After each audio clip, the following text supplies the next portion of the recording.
No. Yes. Go. Yes. Hello, everyone. Researchers are writing studies that can help you sell your product better. But you don't have time to read 1,000 studies a week, which is why we created Selling with Science, the weekly 20-minute top science top up you didn't know you needed that will put you ahead. I am Nikki Elbaz. Hey, I'm Sophia Dagnan, and today we're going to talk about social media and how you can use it to keep your customers coming back for more. So, as we all know, social media is kind of a powerful tool, but there is some controversy around it. Like, you suspect that you should be using it, and you kind of think you know how you should be using it. But with so much conflicting advice, it's hard to know if you're doing the right thing. So, that's why we read a couple of studies on the subject, and we're gonna tell you what they found. And to be fair, I don't think it's actually going to be surprising to anyone. Which was surprising in itself, you know? Really? Why do you think that? Well, because like you have this idea, at least maybe this is because I've been in the social media marketing space for a while, but you know that to really make it work, you need to build strong relationships with customers. And so this main study I read, The Influence of Social Media Marketing Activities on Customer Loyalty, a study of e-commerce, of the e-commerce industry, that was published in 2018 in Benchmarking, an international journal. I had no idea that was a thing either. They basically found that, yeah, if you want success, then you need to build proper relationships with your customers. And they split that in 5 different things. So in terms of content and postings and like perception, they found that high levels of interactivity, so basically talking to your customers on social media, information, so sharing good information about your products, about things that they wanted to know, word of mouth, so that was basically customers feeling that they could get access to reviews and to other users, so they could know that what you were doing was good. And then personalization, which is how personalize your content was to them. Like all these things basically impacted how they felt about you. And the better you did it, then basically the more like human you were, like the more loyalty shot up and the better results you got. So I don't know, like, do you find this surprising at all? No. Not really.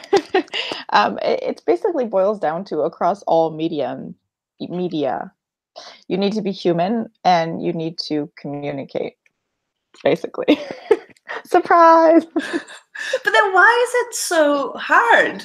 I mean, because like we all know this as marketers, like because you read and you're like, well, yeah, I just need to be like better at relationship with my customers, clearly. But then you See, look at social media and that's not what's happening. I think what's really fascinating is that you also combine it with the fact that social media is a social platform and you should be engaging in human and like use it like humans do instead of the way businesses do. But for some reason, businesses are taking it and saying, oh, this is a marketing tool. I have to suddenly be a business, which is kind of weird because the whole thing is supposed to be a social thing. And that's the way the businesses are succeeding. So, like, why are they doing it wrong? Yeah, because I think the marketers who work for those businesses, I mean, I've worked for some of those businesses, and I know that, like, at least the teams I worked with, like, you always knew that it was about relationships. But I suppose the difficulty is how do you persuade almost like the C-suite people, and especially if it's a bigger company, how do you persuade people that it is more human? And then how do you capture that balance where it doesn't become like too relaxed, because you still need to keep some sort of a like a brand voice, I suppose, especially if you're bigger. So maybe that's the real difficulty. This is interesting because I was just watching a SaaS demo video today, and the example that they were giving to like show how it was basically it was Airtable, and which is like my new love, even though I've just tried it today. But it like in the demo video, the way they were showing you using the product, the project idea was like launching a rocket to Saturn, and I was like, come on, like this is business people. Like, why are you trying to be cute and funny? And it's really interesting because I would have appreciated that like 2 years ago. I would have been like, oh, that's so funny, haha. But I guess because it's a real pain for me not having a good project management tool. And I just wanted a good tool. And I'm like, stop being cute. Just show me how to use the product well. Like, please solve my problem. So it was like a really Oh. interesting shift for me. Um, And I feel like I'm sort of seeing that in social media too, where like brands are trying to be human and they're trying to be like all social and like, hey, I want to get in your feed, where like I wonder if they just solve a good pain, if they're really just targeting prospects well, if they need to do that even.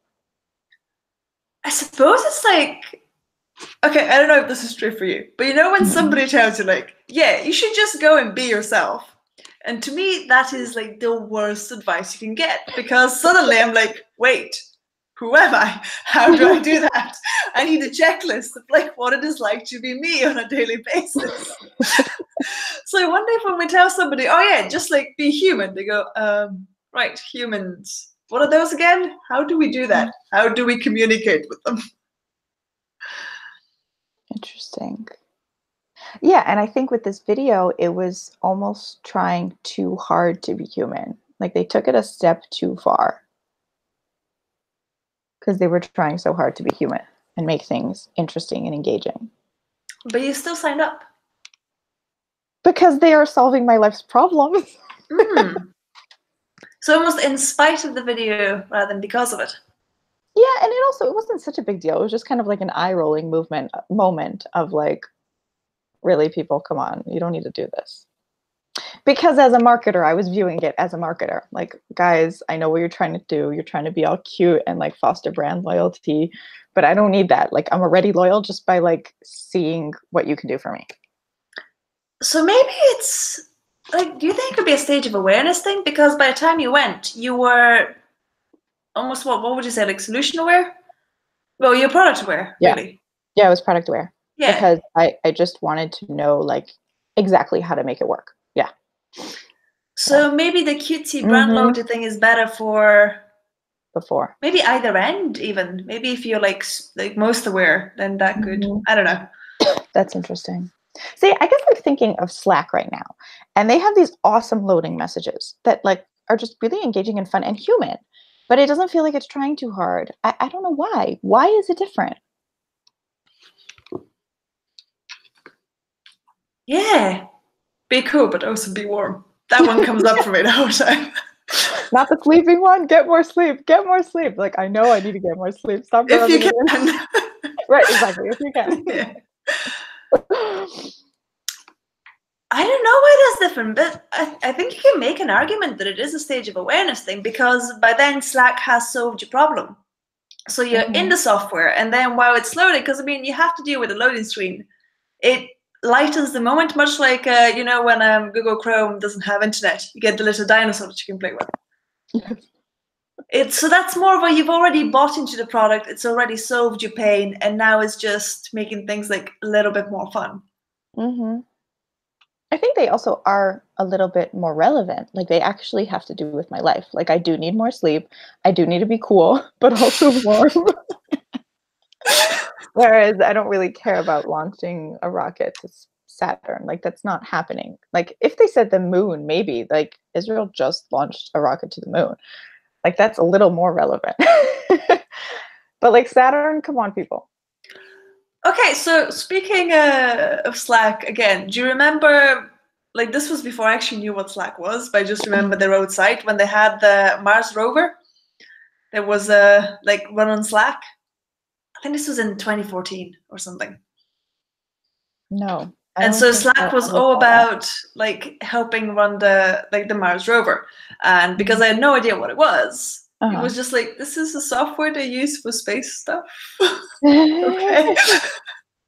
But see, that's relevant. Like that's real. That's not like, let's pretend to be cute.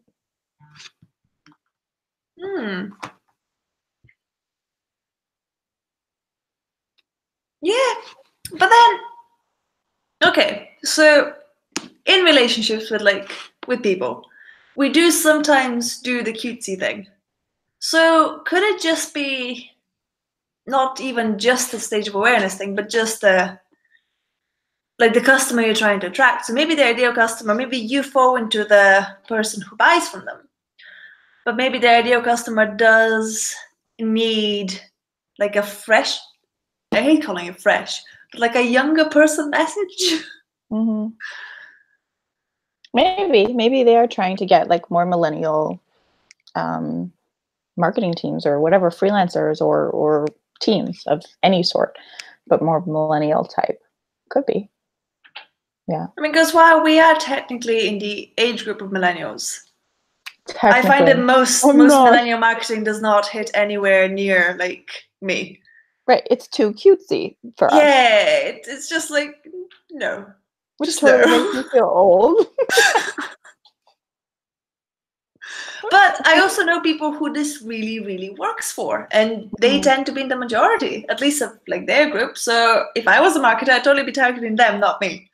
That's really interesting because, like I said, this would have totally resonated with me 2 years ago. And when I say 2 years ago, maybe I really mean 5 years ago. Like, I would have thought it was so cool. Like, for sure in high school would have been the best ever. That was more than 5 years ago. But I 5 years ago. Yeah, 5 years ago.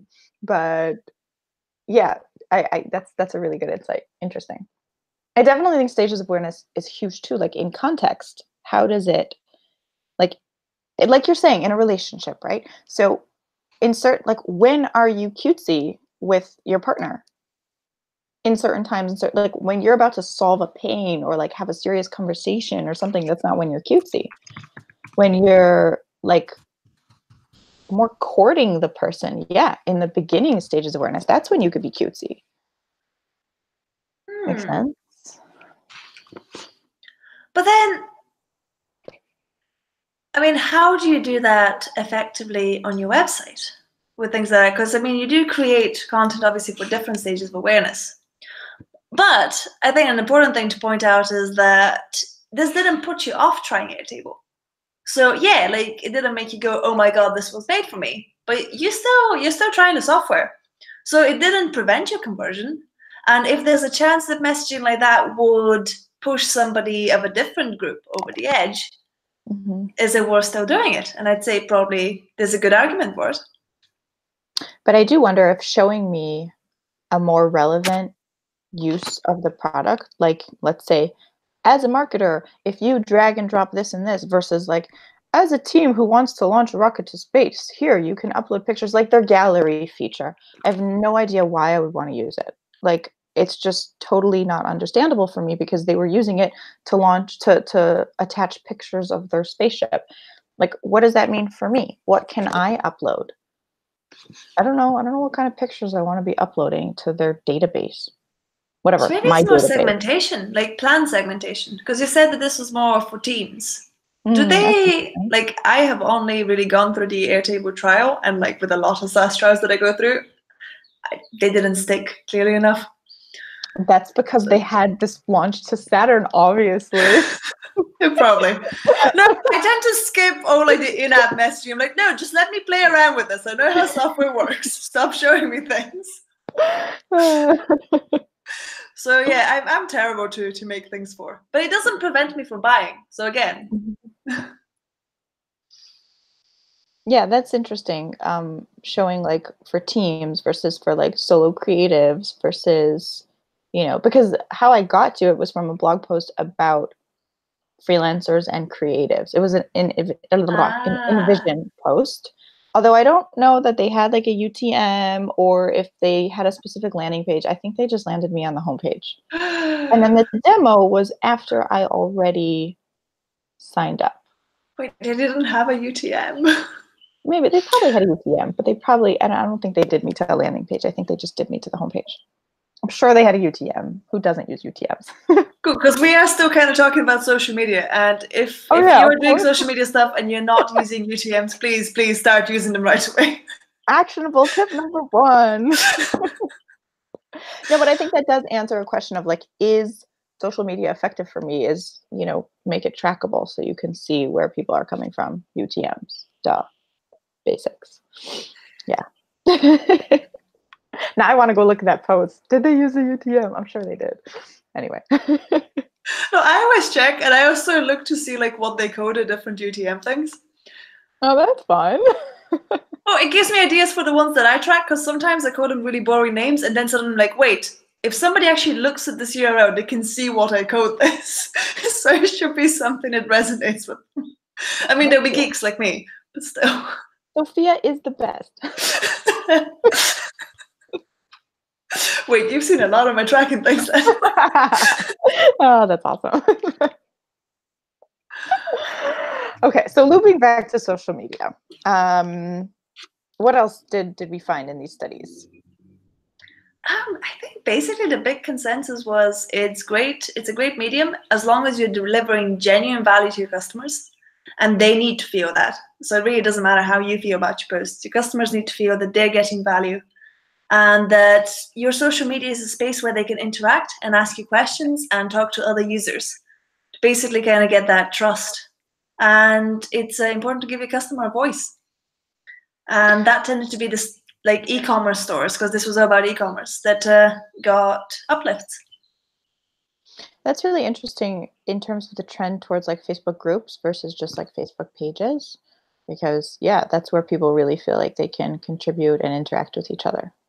So that makes sense. Cool.